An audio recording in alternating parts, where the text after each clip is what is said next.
Peace, tribe. I hope that everyone is healing well and feeling well.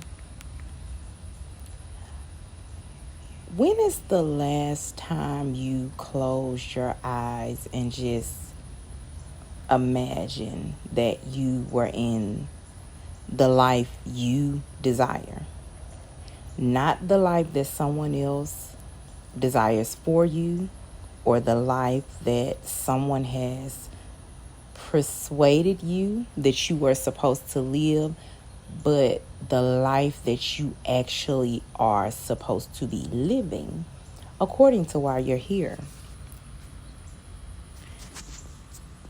I challenge you to close your eyes and imagine that this is the first chapter of your new life, which means that you have an old life that you've transitioned from, transformed out of, and this is your chance, your opportunity to choose what you're going to do.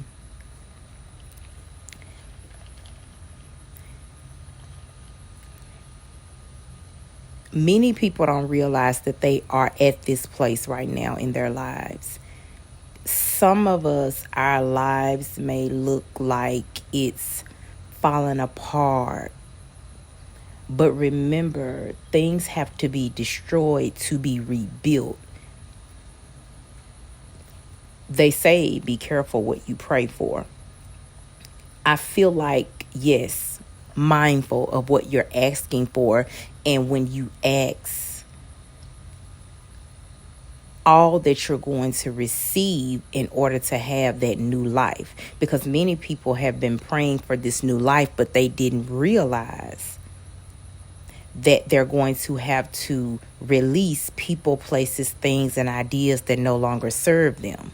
They didn't realize that they were going to have to destroy some old habits, some old mindsets, some old traditions that they've learned.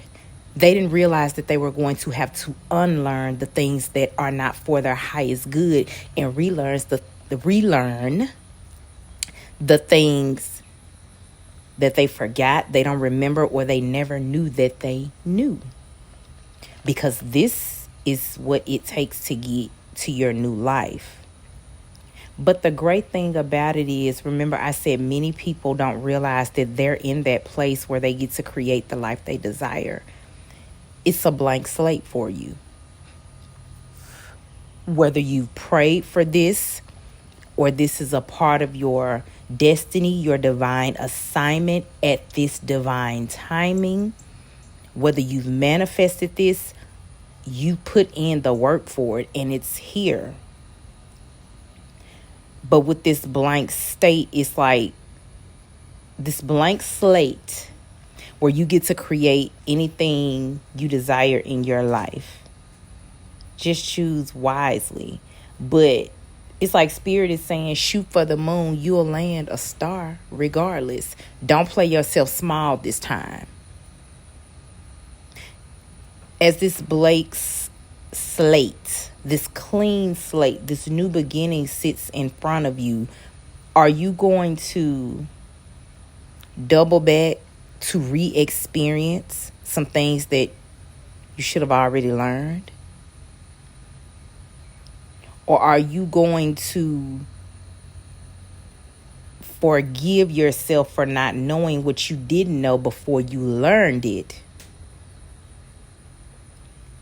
But don't forget so that you don't repeat the lesson. Because the only time you repeat lessons and experiences in life is when you don't and didn't learn them.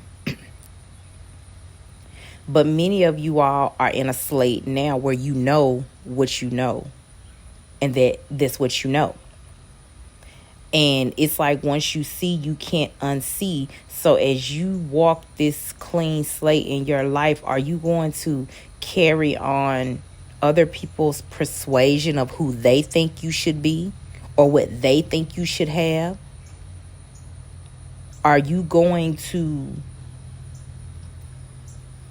not release all of the things that were hindering you when you were learning, for fear of thinking that you don't know, that you haven't learned what you need to learn, because that will be a part of the test and why Spirit is saying choose wisely on this route.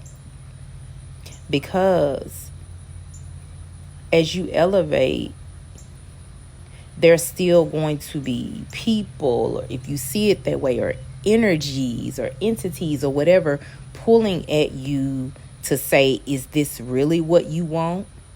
And you're going to have to follow the head coach of your life, your highest self. You're going to have to walk in that highest versions to make decisions that will give you a better life, this new chapter you're beginning. Because think about the chapter in any book. It normally sets the tone for the book. The first chapter sets the tone. So it's like, what are you going to do in your life differently this time to set the tone for the life that you want? So just know that as the divine creator of your life, as you close your eyes and you imagine chapter 1, the first step to your clean slate, to this new beginning that you have in life, what are you going to write in that chapter? Be mindful of the things you've learned along the journey. And I send you peace and power, tribe.